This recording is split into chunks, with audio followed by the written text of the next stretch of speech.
ገላውን ታጥቦ ሞተ የተባለ ሰው ሰምታችሁ ታውቃላችሁ? ይሄ በምስሉ ላይ የምታዩትን ሰውየው ገላውን በንጹህ ውሃ በመታጠብ ህይወቱ ሊያልፍ ይችላል። አዎ ህይወቱም አልፏል። እናንተ ስንት ቀን ነው የታጠባችሁት ወይስ ያልታጠባችሁ? 1 ቀን፣ 2 ቀን ወይ 3 ቀን፣ 4 ቀን ወይም 5 ቀን ቢበዛ 7 ቀን አይሆንም? ይህ ሰውዬ ግን ገላውን ለ70 ዓመት ሙሉ አልታጠበም። 70 ዓመት ሙሉ ሳይታጠብ ኖረዋል። ሰላም የገልሜ ቤተሰቦች እንዴት ናቸው? አላችሁ? አለን። ዛሬ ደግሞ ይዤ የመጣሁት ትክክለኛ ታሪክ እውነት ላይ የተመሰረተ ታሪክ ነው ይዤ የመጣሁት ከወደ ኢራን ወደ እኛ የተመዘገበው ማለት ነው። እስቲ ሙሉውን እስከ መጨረሻ ተከታተሉት። ይሄ የምትመለከቱት ሰውየው ምስሉ ላይ ሀጂ ነው የሚባለው ስሙ። በኢራን ሰሜናዊ ግዛት ውስጥ ነው የሚኖረው። ጊዛ የምትባል ከተማ ውስጥ ነው የሚኖረው። ሰውየው ለ70 ዓመት ሙሉ ገላውን ሳይታጠብ ኖረዋል። 70 ዓመት ሙሉ ሳይታጠብ በቃ ገላውን መታጠብ አይፈልግም በምንም ታምር ማለት ነው። ይህንን ምክንያት ያደረገው ደግሞ ሻወር ቢወስድ ወይም ብታጠብ ያሳምመኛል ብሎ ነው የሚያስበው እሱ። እዚህ አካባቢ እሱ የተቀመጠበት ቦታ የምታዩት ሁሉ ቆሻሻ ነው። ቆሻሻ አጠገብ መኖር ረጅም ዕድሜውን ያስኖራል ብሎ ነው የሚያስበው። ትንሽዬ ቤት በጡብ የተሰራች ቤት ትንሽዬ ብቻው ነው የምኖረው እሱ ብቻ ማለት ነው፣ ከሰው ጋር አይደለም። በዚህ ጊዜ ማታ እንስሳዎች እየመጡ ሊያጠቁት ይሞክራሉ። የህይወቱ ትልቁ ችግር ይሄ ነበረ። ብዙ ጊዜ የሚመገበው ምግብም የአካባቢ ሰዎች የሚሰጡት ብቻ ነበረ እንደ ሰደቃ ማለት ነው። ምግብ ሲያጣ ግን የሞተ እንስሳና የቤት እንስሳዎችን የሞቱትን ብቻ ነው የሚመገበው። ብዙ ጊዜ መመገብ የሚፈልገው ግን እሱ የአሳማ ስጋ ነው።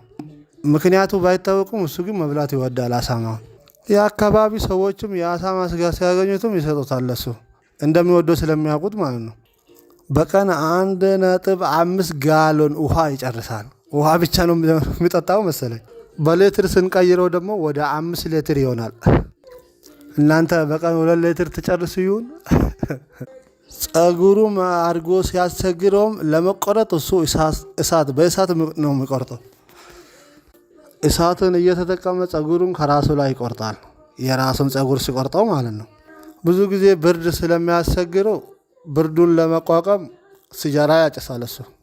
የአካባቢ ሰዎችም በቻሉት አቅም ሲጃራውን ይሰጡታል። የሚያጭሰውን ሲጃራ ሲያጣ ግን የቦምባ ስባሪውን አዘጋጅቶ የሲጃራ ፍርፋሬውን ነው የሚያጭሰው።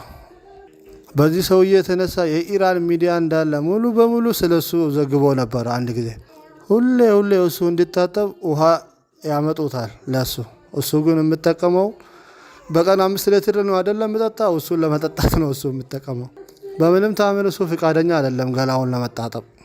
ትላልቅ ስነ ልቦና ዶክተር ሐኪሞች መጡና ውሃውን ለሱ ጥቅም እንዳለው ገላውን በመታጠብ ሲመክሩትና ሀጂ ከ70 ዓመት በኋላ እሺ ብሎ ፍቃዱን ሰጥቶ ውሃውን በንጹህ ውሃ ገላውን ለመታጠብ ፍቃድን ይሰጣል።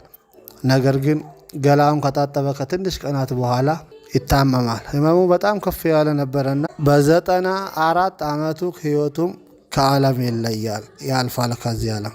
ሀጂ እንዲታጠብ ያረጉትና እንዲታጠብ ገላውን ያረጉት ዶክተርና ሐኪሞች በሱ ሞት ምክንያት እነሱም ተጠያቂ ሆነዋል። ማለት ይኸው በፍርድ ቤት ተከሶ ምናምን ሳይሆን አላ አይደለ እንደዚህም ጠየቁት ፖሊስ ጣቢያ እና ሶሻል ሚዲያ ላይም ብዙ ሰው የእነሱን ስም ጻፉትና አበላሹት። የዶክተሮችና ሳይንቲስቶች እንዲታጠብ በማድረግ ምክንያት ብቻ ነው። ጥሩ ብትሰራም መጥፎ ብትሰራም ሰው ክፉ መሆኑን አያቆምም ለእናንተ። እና የሆነ ሆኖ ሀጂ ከሞተ በኋላ ዓለም ላይ ያለው ሶሻል ሚዲያ ሁሉም የእሱን ፎቶን በመቀባበል ጀመረ። ከሞተ በኋላ ቢሆኑም የዓለማችን ቆሻሻ ሰው በመባል ወርልድ ጂኔስን ይሰብራል። አስቡት፣ ቆሻሻ ሰውዬው ተብላችሁት ነው ዓለም ላይ አንደኛ የምትሆኑት። ለማንኛውም ዛሬ ያዘጋጀሁትን ቪዲዮ ይሄ ነበረና ላይክ፣ ሼር፣ ሰብስክራይብ ማድረጋችሁን እንዳረሱ ወንድሞቼ። በቀጣይ ቪዲዮ እስከምንገናኝ ድረስ ሰላም ሁኑልኝ። ቻው ባይ